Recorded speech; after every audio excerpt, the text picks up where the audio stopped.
One question, two views. You decide.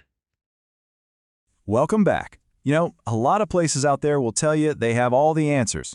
Well, that's not what we do here. Our job is to lay out the best arguments on both sides of a really tough question, and then, well, the final call is yours.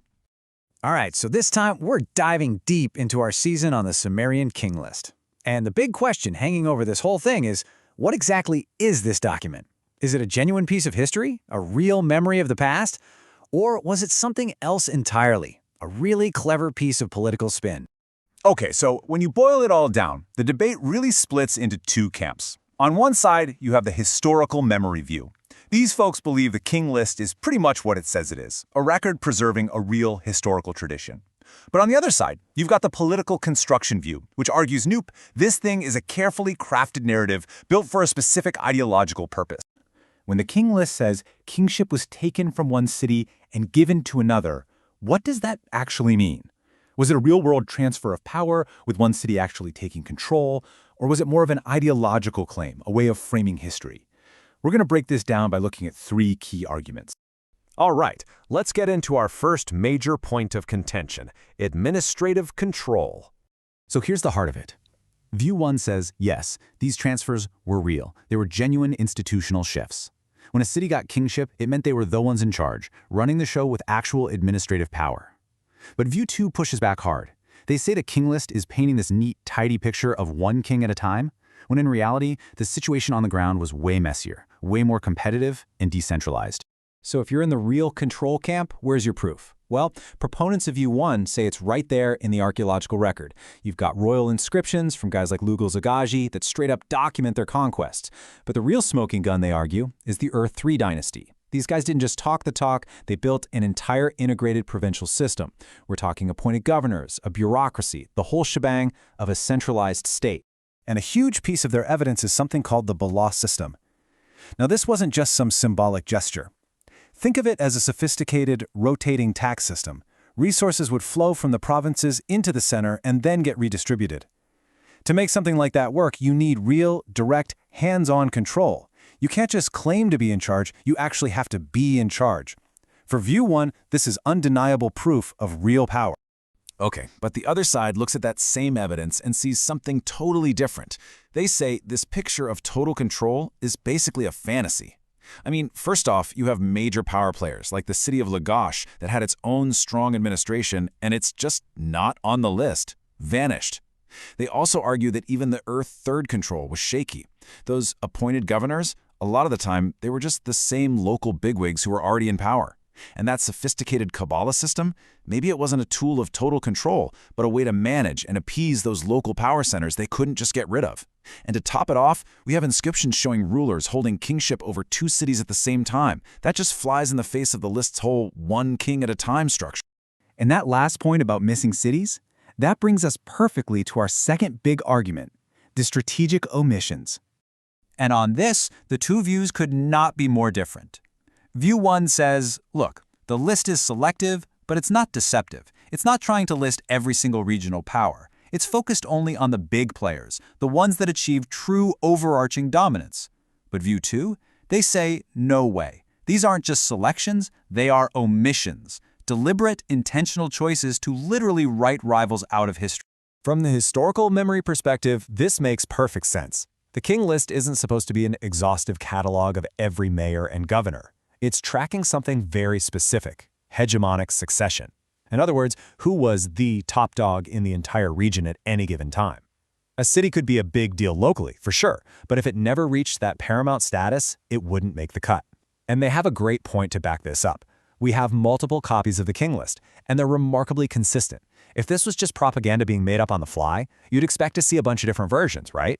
But what we see looks more like a preserved core tradition. But proponents of the political construction view would say that's just wishful thinking. They point to Lagash. The omission of Lagash is their Exhibit A. This wasn't some minor city-state. It was a certified powerhouse. Leaving it out isn't selective. It's ideological filtering, plain and simple. It's like writing a history of 20th century superpowers and just forgetting to mention the Soviet Union. And then there's Larsa, the main rival of the Isin dynasty, who barely gets a mention. Why? According to this view, it's because the whole point of the king list was to legitimize Isin. By erasing or downplaying rivals, it makes Isin's rise to power look like destiny. And this idea is summed up brilliantly by the scholar Piotr Michalowski. He calls the Sumerian king list a political charter. Think about that. Not a history book, but a charter. A document designed with one goal in mind: to justify the power of the Isin dynasty, by manufacturing a past that leads directly and inevitably to them. So if the list might be filtering out rivals, that brings us to our third and final argument. And this one attacks the very foundation of the king list, its timeline. The list presents history as this nice, orderly relay race, right? Kingship is a baton pass from one city to the next. View 1 says, yeah, that's basically right. Sure, there were lots of other rulers at the same time, but only one city held that paramount kingship, that baton of ultimate authority. But View 2 says that whole relay race is a complete invention. The reality wasn't a race, it was a brawl, with multiple cities all fighting for power at the exact same time. So how does View 1 defend this one-at-a-time idea? They make a really important distinction. They say you have to separate your local rulers, the Ensi, from the one big paramount king, the Lugal Kalama, which basically means king of the land. The king list, they argue, isn't tracking all the local guys. It's only tracking that top spot. So when a big-time conqueror like Lugal Zagassi comes along and unifies things, he's consolidating that paramount kingship. And remember that guy who ruled 2 cities at once? From this perspective, that's not a contradiction. That's proof of consolidation. One king taking over more territory, which fits the narrative perfectly. View 2 hears that and just says, come on, look at the evidence. The early dynastic period was famously a time of constant, simultaneous competition between a bunch of powerful cities. Kish, Lagash, Umma, you name it. What the king list does is take that messy, chaotic, overlapping reality and force it into a neat, tidy, and completely artificial straight line. They say the inscriptions are undeniable proof. We have rulers controlling cities that the list claims were part of separate, sequential dynasties. It just doesn't add up. And that foundational idea of the list, that kingship descended from heaven to be held by only one city, they'd call that what it is, a powerful ideological myth, not a historical fact. All right, let's pull all this together. We started with one central question. Do these kingship transfers in the Sumerian king list represent real, on-the-ground control, or are they more like ideological claims? First, we looked at administrative control. Was kingship about having a real government and tax system, or was it just a fancy title? Then we tackled those strategic omissions. Why are major cities missing? Was the list just being selective, focusing on the heavyweights, or was it deliberately filtering out rivals to craft a specific narrative? And finally, we questioned the whole timeline. Is it a true sequential history or a linearization of a much messier, overlapping reality of constant competition? So, we've laid out how both sides tackle these thorny issues, and as you know, we don't take a side here. You have the historical memory view, which sees the list as a genuine, even if simplified, record of who held ultimate power. And you have the political construction view, which sees it as a brilliant piece of political propaganda designed to create a past that serves the present. And now it's your turn. After hearing the arguments, what do you think? Is the Sumerian king list a window into real history or a masterclass in ancient political spin? Let us know what you've decided in the comments below.